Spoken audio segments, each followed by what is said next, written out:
Thank the Lord for this day again. परमेश्वर का हम एक बार फिर से आज के दिन के लिए धन्यवाद देते हैं.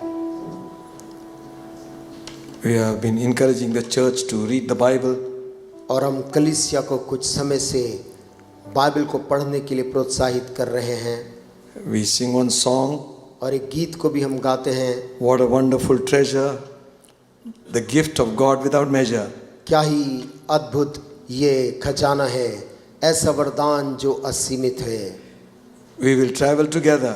हम साथ साथ यात्रा करेंगे. My Bible and I. मेरी बाइबल और मैं. I trust the song remains the same. मैं विश्वास करता हूँ कि गीत वैसा ही बना रहे. Otherwise we sing, we will travel together, my mobile and I. नहीं तो हम ऐसे गाने लगेंगे, हम हमेशा साथ यात्रा करेंगे, मेरा मोबाइल और मैं.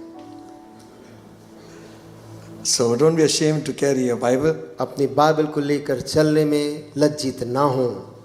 It's the word of God. परमेश्वर का कलाम है. You have an app of the Bible in your phone, I know. आपके फोन में मैं जानता हूँ बाइबल का ऐप है. That's an app, that's not the Bible. और वो एक ऐप होता है और वो बाइबल नहीं होता है. So have the word in your hand. परमेश्वर के वचन को अपने साथ में लेकर चले. If you have problem in your eyesight, you might use it to enlarge the words. और लोगों के पास दृष्टि का भी तकलीफ रहता है, इसलिए भी वो ऐप में उसको पढ़ते हैं. So that's no problem for you. वो आपके लिए कोई समस्या नहीं है. Amen. आमीन. Shall we turn our Bibles to the book of Deuteronomy? आइए अपने बाइबलों को हम खोलेंगे व्यवस्था विवरण की किताब, The 33rd chapter. और उसका 33 अध्याय.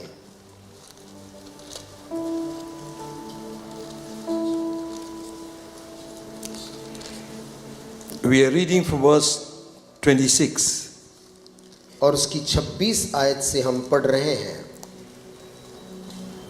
Book of Deuteronomy, 33rd chapter, व्यवस्था विवरण 33 अध्याय, reading from verse 26. 26 आयत से आगे. There is none like unto the God of Jeshurun, who rideth upon the heavens in thy help, and in his excellency on the sky. हे यशूरून, ईश्वर के तुल्य और कोई नहीं है. वह तेरी सहायता करने को आकाश पर और अपना प्रताप दिखाता हुआ आकाश मंडल पर सवार होकर चलता है. The eternal God is thy refuge, and underneath are the everlasting arms, and he shall thrust out the enemy from before thee, and shall say, destroy them. अनादि परमेश्वर तेरा गृह धाम है और नीचे सनातन भुजाएं हैं. वह शत्रुओं को तेरे सामने से निकाल देता और कहता है, उनको सत्यानाश कर दे. Israel then shall dwell to safety alone. The fountain of Jacob shall be upon the land of corn and wine, and also his heaven shall drop down dew. और इज़राइल नीडर बसा रहता है अन्न और नए दाख मधु के देश में. याकूब का सोता अकेला ही रहता है और उसके ऊपर के आकाश से ओस पड़ा करती है. Happy art thou, O Israel, who is like unto thee, O people saved by the Lord, the shield of thy help, and who is the sword of thy excellency. I and thine enemies shall be found liars unto thee, and thou shalt tread upon their high places. हे Israel, तू क्या ही धन्य है. हे यहोवा से उद्धार पाई हुई प्रजा, तेरे तुल्य कौन है. वह तो तेरी सहायता के लिए ढाल और तेरे प्रताप के लिए तलवार है. तेरे शत्रु तुझे सराहेंगे और तू उनके ऊंचे स्थानों को रौंदेगा. Amen. आमीन. If you read the first verse of this chapter, यदि 33 अध्याय के पहली आयत को हम पढ़ें, it says there, वहाँ लिखा है, and this is the blessing whereof with Moses, the man of God, blessed the children of Israel before his death. जो आशीर्वाद परमेश्वर के जन मूसा ने अपनी मृत्यु से पहले इस्राएलियों को दिया वो ये है। So these are the last words of Moses, और ये मूसा के आखिरी कुछ शब्द हैं। and he's blessing, speaking a blessing upon the tribes of Israel. और इज़राइल के 12 गोत्रों के ऊपर वो बरकत और आशीष उनके ऊपर में बोल रहा है। Now, even as we end the year, और जैसे अब हम इस साल के को समाप्त करने जा रहे हैं, we are always looking forward to some new blessing for in the new year. हम आने वाले सालों में कोई नई आशीषों की राह देखते हैं। But don't forget the promises परंतु परमेश्वर की प्रतिज्ञाओं को ना भूलें and the word which has already come to you. और वो वचन जो पहले ही आपके पास आ चुका है। Even before Moses could die, मूसा की मौत के पहले ही he pronounced blessing upon the tribes. उसने इस्राएल के गोत्रों के ऊपर आशीष को बोला। Amen. आमीन। So we can carry some blessing of this 2024 into 2025. हम 2024 की कुछ बरकतों को 2025 में भी लेकर जा सकते हैं। Before the year dies, year goes off. इससे पहले कि ये साल का अंत हो, ये खत्म हो जाए, Speak a blessing to the future. आने वाले सालों के ऊपर में भविष्यवाणी के वचन अभी से बोले, आशीष के वचन। Amen. मैं Say something कुछ तो बोलिए to your children, अपने बच्चों के लिए, to भविष्य your में, family, अपने परिवार के ऊपर to आशीष, your church. अपने कलीसिया के ऊपर आशीष। Amen. Amen. To the church of God as a whole. परमेश्वर की कलीसिया जो पूरे विश्व में पाई जाती है उसके लिए You Ashish. know, there is such a powerful thing God has given to us. परमेश्वर ने ऐसी सामर्थी चीज हमें दिया है। Blessings of God we can pronounce from our mouth.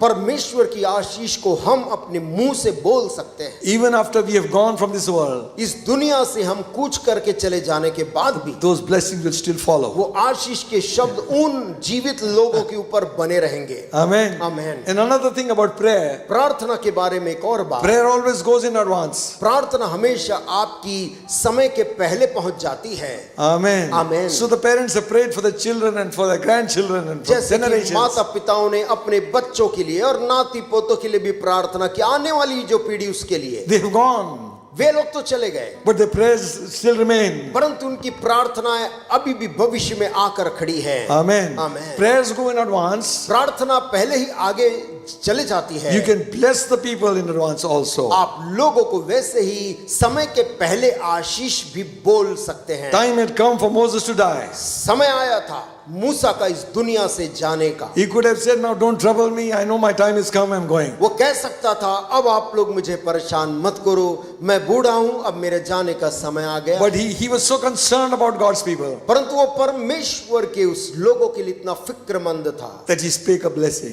कि उसने जाने के पहले आशीष और आशीष बोली। And the Bible says, Bible में लिखा है, "Bless them that curse you." जो तुझे श्राप देते उनको भी आशीष दे। Amen. आमीन। Just now, Brother Anand said, अभी भाई आनंद ने कहा, "Love everyone, हर एक से प्रेम करना है, even if you don't feel like." यदि आपको ना लगे तो भी God's grace is there to help you to love them. परमेश्वर का अनुग्रह वहां पर तेरी मदद करने के लिए रहेगा। Amen. आमीन। So not only obey God in just few things. न केवल कुछ ही बातों में परमेश्वर की आज्ञा का पालन करें।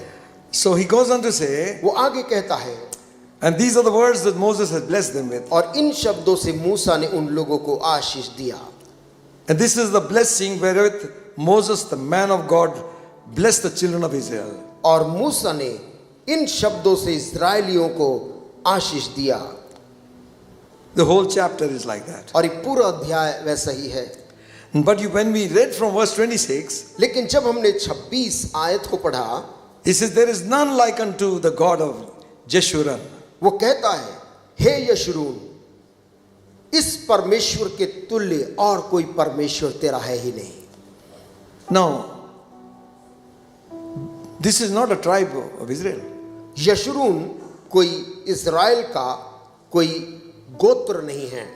The 12 tribes of Israel, Israel के जो 12 गोत्र थे, you know them.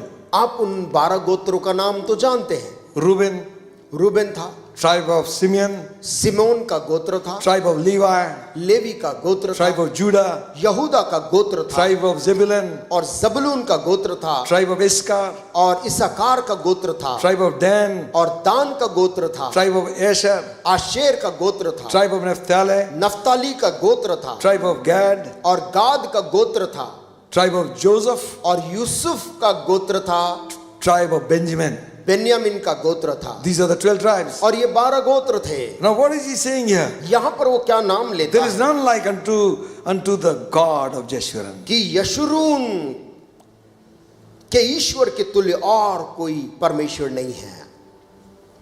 Very few people name their children Jeshurun. बहुत कम लोग अपने बच्चों को यशुरून नाम देते हैं। And even if you have named them, do you know what it is?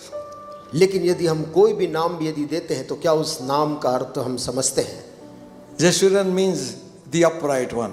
यशुरून का मतलब है वह जो खरा है, Dear and upright जो प्रिय people. और खरे लोग, The blessed one. जो धन्य लोग हैं। Actually, वास्तव में he's talking to Israel. वो इज़राइल के लोगों से बात कर रहा है। This name is a sort of a pet name for Israel. ये इज़राइल के लिए जैसे घर का एक प्यार से बुलाए जाने वाले नाम के रूप में बोल रहा है। You have a name, but they call you something else in the house. आपका एक प्रमाण पत्रों में कुछ नाम अलग है, लेकिन घर में लोग आपको प्यार से कुछ और बुलाते हैं। Guddu. गुड्डू बोल देते हैं।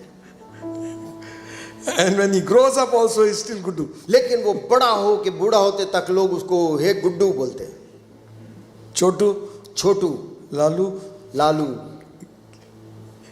That remains with him. वो नाम उनके साथ जैसा चिपक जाता है, Because that name was given with a lot of affection. क्योंकि बड़े लगाव और लाड़ के साथ वो नाम से लोगों ने बुलाया था। So this is a poetical rendering for Israel. ये इज़राइल के लिए एक काव्य रूप में कहा गया शब्द है। The one who is so affectionate. जो इतना प्रिय है, With a lot of affection he's talking. और बड़े लगाव के साथ वो उसे बोल रहा उस नाम को। There are other names for Israel. Israel के दूसरे भी नाम थे। And Jacob. याकूब के नाम से भी Israel Israel, is also known as Jacob. याकूब भी कई जगह इज़राइल के लिए लिखा हुआ है। And then he says the promised land. और वो प्रतिज्ञा का देश भी उसे बोला गया है। They call it land of Canaan. Kanan देश भी बोलते हैं। But so this new word has come in here. यहाँ पर एक हम नया शब्द देख रहे हैं। And Moses is ending his blessing by blessing the whole nation. और पूरे राष्ट्र को आशीष देने के बाद अब मूसा अपने आशीष के अंत में आया है, जो राष्ट्र को दे रहा है। After blessing all the tribes, पूरे गोत्र को अलग अलग आशीष देने के बाद now he sees the nation as a whole. अब वो संपूर्ण इज़राइल राष्ट्र के ऊपर बोल रहा है। And he's speaking that affectionate word, Jeshurun. और उस देश को कहता है, हे यशुरून। Hallelujah. A word which came out of his, a word which is so affectionate to God. वो एक ऐसा नाम जो परमेश्वर को उस देश के लिए प्यारा लगता है। Dear and upright one. एक बहुत ही प्यारा, प्रिय और खरा, A word of love and affection. प्यार से भरा हुआ शब्द, As if he's calling them by their pet name. जैसे कि मूसा उनके घर के नाम से उस देश को बुला रहा है।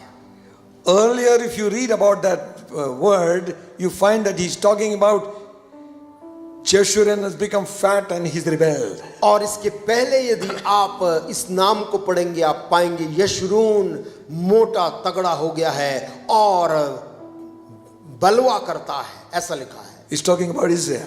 इज़राइल के बारे में ही। Now he's changed the tone completely. लेकिन यहाँ पर वो पूरी अलग एक सुर में मूसा कह रहा है। In spite of Israel's rebellion and grieving God, Israel के बार बार विद्रोह करने और परमेश्वर को शोकित करने के बावजूद भी God remembers Israel as his own child. परमेश्वर इज़राइल देश को अपने बच्चे के समान याद करता है। Amen. मैं